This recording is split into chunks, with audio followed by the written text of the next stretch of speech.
Hey everyone! To kick off this class, let's talk about containerization. This first section will be a simple introduction to containerization and not a deep dive into any particular service or tool to utilize. Containerization has become a big buzzword recently, but what do we mean when we're talking about it? When we mention containerization or containers, we're referring to the OS level virtualization. While both virtual servers like EC2 on AWS and containerization are both ways to decouple workloads from the underlying hardware, there are some key ways in which they differ. In a typical virtual machine, or VM, such as that of EC2, the virtualization is mimicking a hardware environment. Each VM has its own operating system, resources, and all internal components needed by any tool or application that will be running on the VM. While this provides a lot of control, there is often waste as each VM, even if running identical instances of the same application or tool, will need to have its own full operating system and dependencies.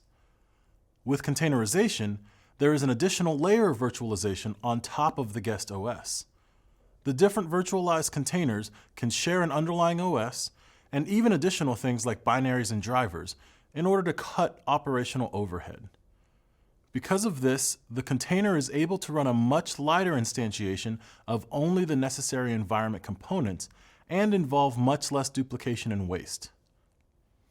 Just like with VMs, you are still able to obtain isolation of application environment and dedication of underlying resources for the specific containers in order to have full control over how access to the individual containers is achieved and what level of resource utilization each container has access to.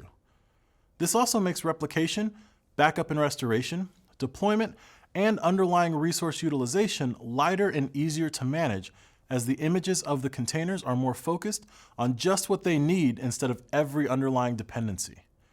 Russ is going to get into more detail with you about building and deploying containers, but first let's look at a few of the important terms that you will want to be familiar with before diving into a containerized environment. So to close out this session, I just wanted to go over some high-level terms about containerization for you.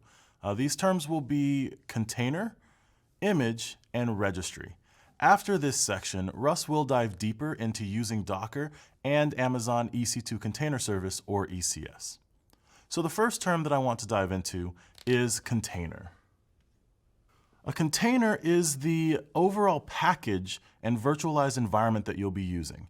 Very similar to using a virtual machine like EC2, using a container allows you to isolate and set up the environment specifically for your application to run. Once you launch the containerized environment and you configure your container for what you need, you can then package your container into an image. An image is just that. It's the package for the overall configuration that you're going to need for launching or for deploying your environment ready to go. Oftentimes your image will contain the application so that when it's deployed, your tools or your functions can launch and be utilized immediately. The image that you build is stored in a registry. A registry is very similar to a repository for your code. The registry is just specifically used to hold container images. The registry options that you have with AWS are Docker Hub, which allows you to store both private and public images that you want to utilize, as well as ECR, or Amazon's Elastic Container Registry. This will allow you to store your registry images and provide them for other users in your organization or for you to deploy from.